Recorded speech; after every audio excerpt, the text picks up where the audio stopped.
All right, Shalom. This is the brother Nahalia from the GMS Orlando camp. I want to start off by giving all praise, honor, and glory to Yahweh, Bahashem, Yahweh Shai, Bahashem, Rakah Kodash. Double honors to the apostles and the elders of Great Millstone, who are the elders of Yashar Allah, and a sincere salutation to all Yuakim, who are preaching this word and believing this word, and to the Akwath, who are believing this word in all truth and in sincerity. All right, so I'd like to go into a lesson inspired by this video from this channel, Daily Dose of Wisdom. It's a Christian channel, but this video caught my attention today. All right, and I want to go over the scriptures because we understand through the Spirit. And for those who don't know, hell is not biblical. All right, a place where you go and burn for eternity for one lifetime is not biblical. When you deal with the laws that the Lord gave to the children of Israel and the punishment for those laws, most importantly, for the sake of this lesson, the punishment is never described as hell.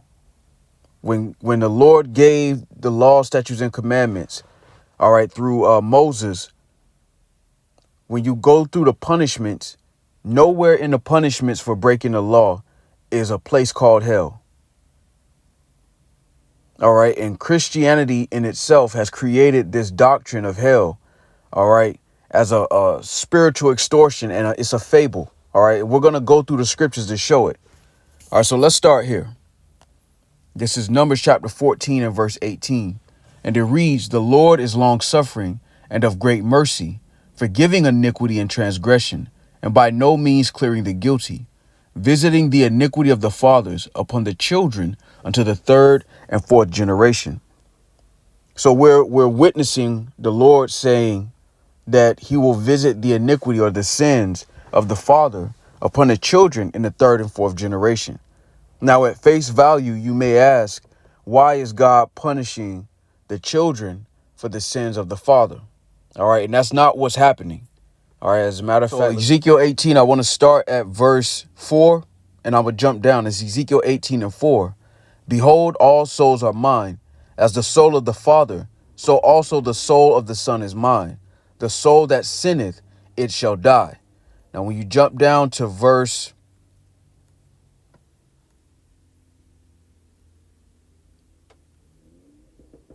Salakia, verse 20, it reads, "The soul that sinneth, it shall die.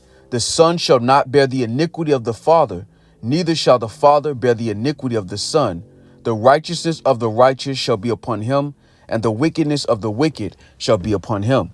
So we see a pattern, all right? The Lord is visiting the iniquity upon the third and fourth generation because that same soul is coming back. And what you notice also about this verse is that it says the soul that sinneth, it shall die. You know, all right, it doesn't say it shall go to hell and burn forever. It doesn't say anything like that. It says the soul that sinneth, it shall die. Now we know, all right, and I'll just get this. This is Malachi chapter 3 and verse 6. "For I am the Lord, I change not. Therefore ye sons of Jacob are not consumed." So the Lord hasn't changed his mind and created a place called hell where you live on the earth one lifetime. And if you fail in that lifetime, if you fall short in that lifetime, all right, you have to spend eternity in a place where you burn forever, or you're separated from God, as Christians now like to say. There is no such place. All right. The Lord judges on the earth. All right. Matter of fact, let's get that. It says Zephaniah chapter 3 and verse 5. "The just Lord is in the midst thereof. He will not do iniquity. Every morning doth he bring his judgment to light. He faileth not, but the unjust knoweth no shame." And you have to really think about it. You have to critically think about it. Why would the Lord allow people to be born into the earth, live their one lifetime? If they fail in that one lifetime, they have to spend eternity, an innumerable amount of time, in a place where they're tortured and they burn forever. Not only that, but you have people who are born blind. They're born paralyzed. All right. They're not born with a sound mind. All right. Is this their first lifetime? You know, they're starting with a lifetime being blind or paralyzed. And if they fail at this lifetime, never seeing the earth, all right, they have to go to a place and burn forever. That does not make sense. All right. And we're going to get the biblical examples. All right, let's go here. This is John chapter 9 and verse 1. And as Yahushua passed by, he saw a man which was blind from his birth. And his disciples asked him, saying, Master, who did sin, this man or his parents, that he was born blind? Now, this gives you a lot of context. Keep in mind, Yahushua is an Israelite, and Israelites are his disciples. All right, his disciples are Israelites. And the reason I'm bringing that point out is because they understood our culture. They understood our heritage. If there was a place called hell, they wouldn't even ask a question like this. It wouldn't even come into their mind to think like this. To say who sinned, him or his father, that he would be born blind. Think about that. Christianity tells you if you sin, you go to hell and burn forever. That's the consequence of sin. So why are the Israelites who are the disciples in this example asking Yahushua who sinned that he was born blind? Which goes back to the precept, and I'll get it again. Exodus 20 and 5, thou shalt not bow down thyself to them, nor serve them. For I, the Lord thy God, am a jealous God, visiting the iniquity of the fathers upon the children unto the third and fourth generation of them that hate me. Which shows you why they're asking this question, because they understood the process of judgment. All right, the Lord judges in the earth. You live, you go back to the spirit world, you come back on earth, and you receive your judgment. This is why they asked this question. All right, John 9 and 2, and his disciples asked him, saying, Master, who did sin, this man or his parents, that he was born blind? Look at the answer from the Lord. Verse 3, Yahushua answered, neither hath this man sinned, nor his parents, but that the works of Yahweh Shai should be made manifest in him. So the Lord didn't say ye err not knowing the scriptures. All right. He said that neither, which shows you Yahushua also knows, of course, and understands the process of judgment. Because really, the concept of hell is based on a misunderstanding of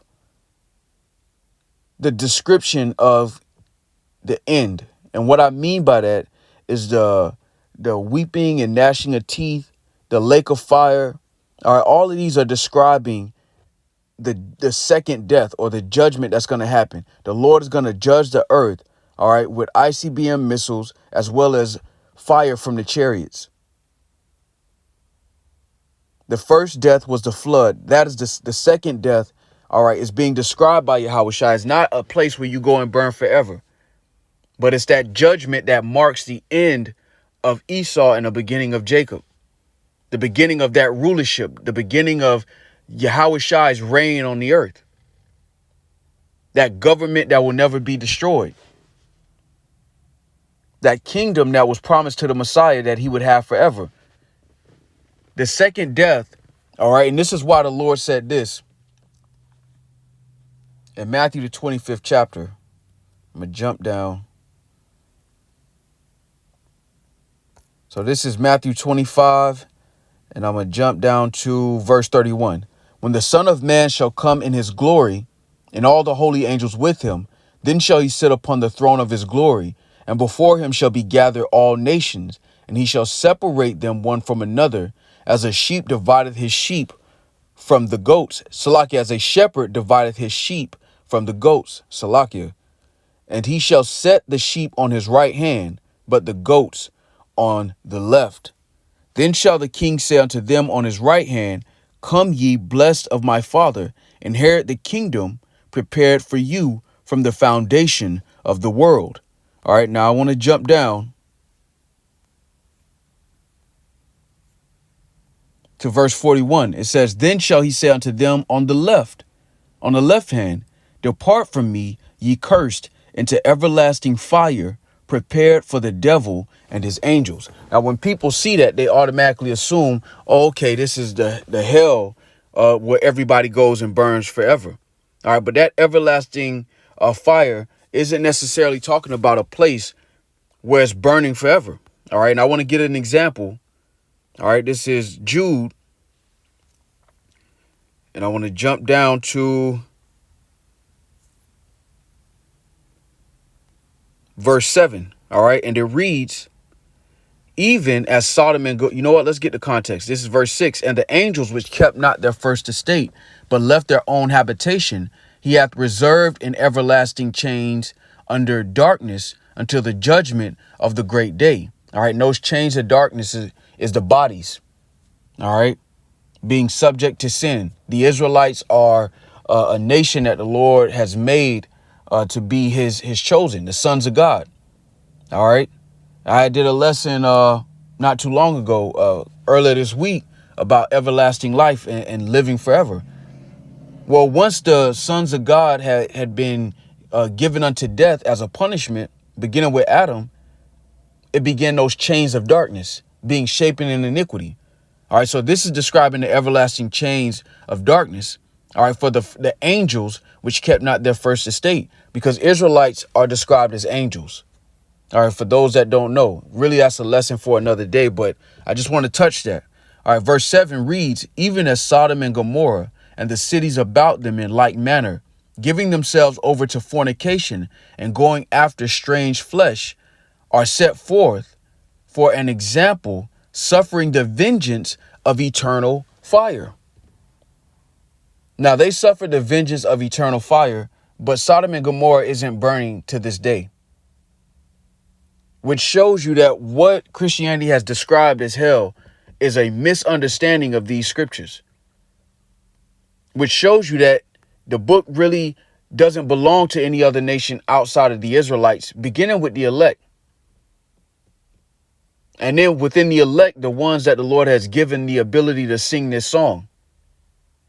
All right. Matter of fact, let me see if I can grab this real quick.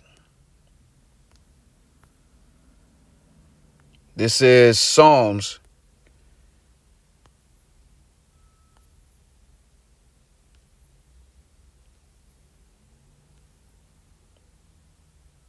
I believe it's Psalm 70.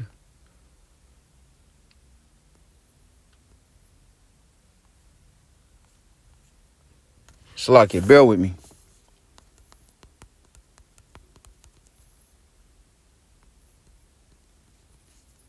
Because this is a mystery.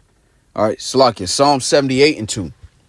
And it reads, I will open my mouth in a parable. I will utter dark sayings of old, which we have heard and known, and our fathers have told us. So this gospel being preached, this truth being preached, is something that the elect, beginning with the elect, we knew in a former lifetime, Lord willing, we be a part of that number. And we understood judgment. All right. The world as we know it today does not understand judgment. This is why they fall to this the mythology of hell. All right, because they don't truly understand judgment. Here it is, people are dying in car accidents, infants are dying, people are born blind and maimed and all of this different. And Christianity doesn't have an answer to why it's like that. If people go to hell and burn forever, everybody should come born into this world healthy, under the same circumstance, giving everybody a clean slate and the opportunity to do what's right. Why would one person be born blind or paraplegic and then another person be born healthy? And then if they mess up this one lifetime, they got to go burn forever. That doesn't make sense.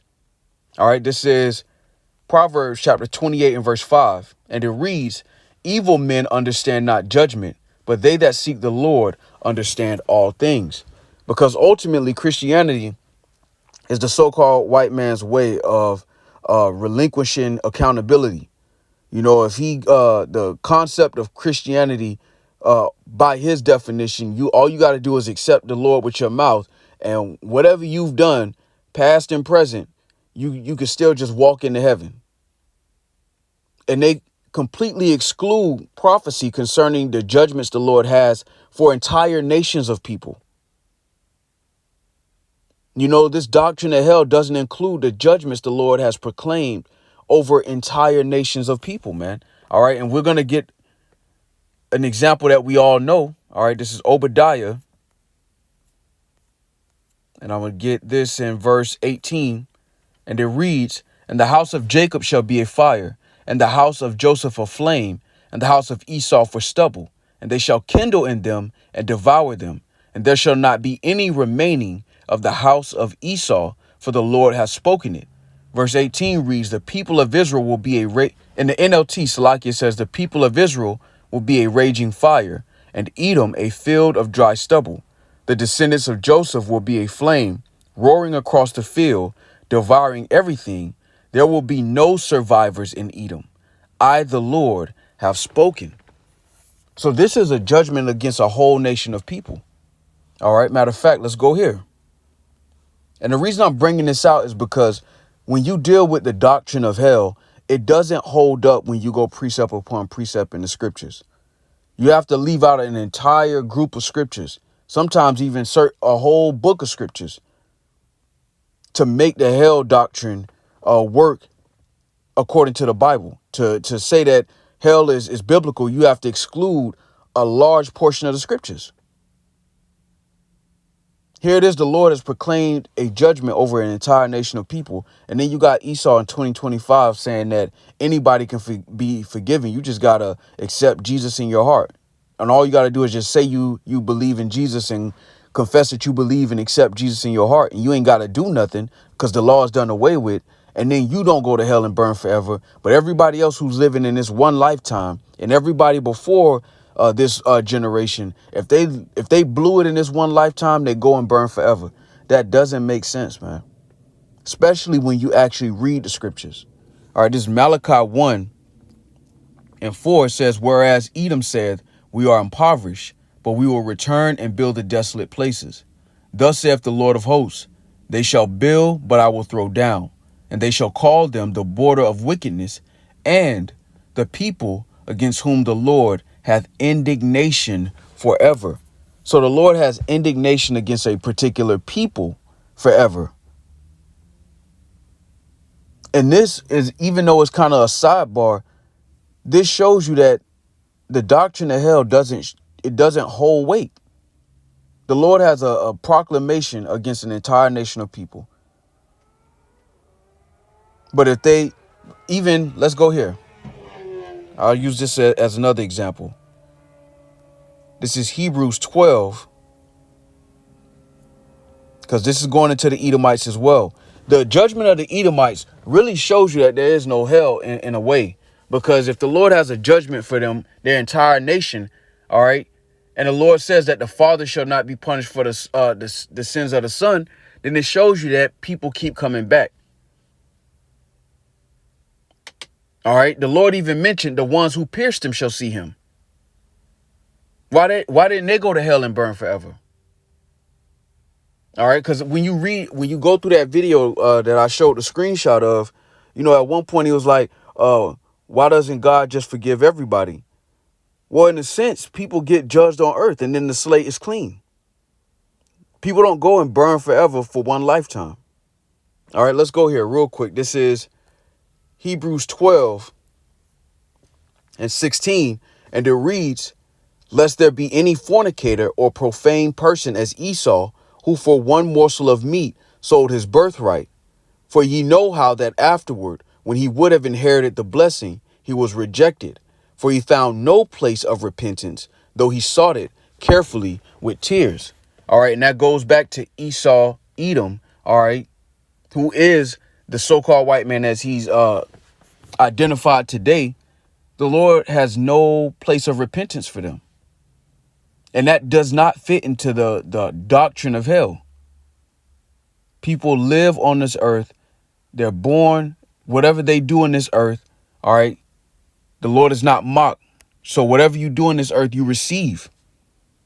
But one lifetime of being wicked doesn't mean that you spend eternity in hell. The numbers don't even sound right. All right. This is Galatians chapter 6:7. Be not deceived. Yahweh Shai is not mocked. For whatsoever a man soweth, that shall he also reap. All right. And this is why we know through the spirit and power of Yahweh Shai, all right, that judgment happens on earth. Every day the Lord's judgments come to light. But as the scriptures say, evil men understand not judgment. And the beauty of it is that we're in a time period where the scriptures are being opened up. The books are being opened up. And we're finding out that Christianity has been a lie this entire time. All right, this is 2nd Ezra 6 and 22. For evil shall be put out and deceit shall be quenched. Hell is a deceit. You're basically saying the Lord is not merciful.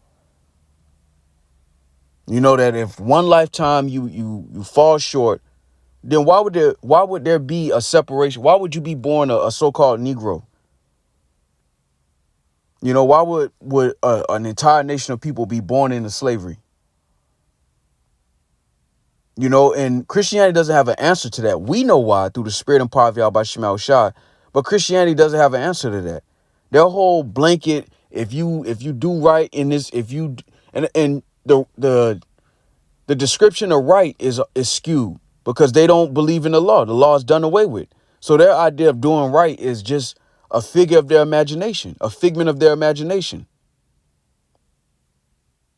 And this is beautiful through the spirit because when you go precept upon precept, you can easily see that these are covering casts. These are deceits that have been put out there, all right, to cover up the actual truth of the scriptures. And now there's a comfort in knowing how the Lord judges in the earth. So when you see certain things happen in the news, or you hear about certain things that happen in your family or your friend, your work, or whatever the case may be, you understand it through the spirit and power of Yahweh Shema Shai because you understand judgment. You understand there's no place where people go and burn forever. You know, somebody get burned alive in a car and they go to hell and burn forever. You know, or they're born blind and they got to go to hell and burn forever.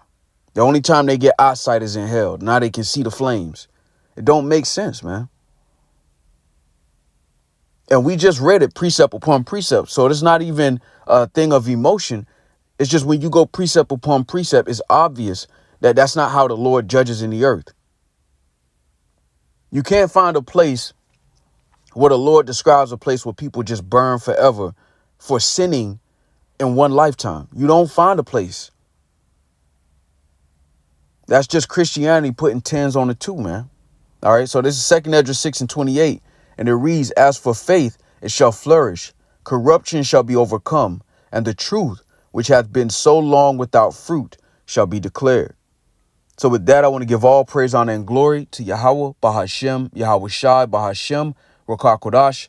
Double honors to the apostles and the elders of Great Millstone, who are the elders of Yashar Allah, and a sincere salutation to all Yuakim, who are preaching this word and believing this word, and to the Akwat, who are believing this word in all truth and in sincerity. Shalom.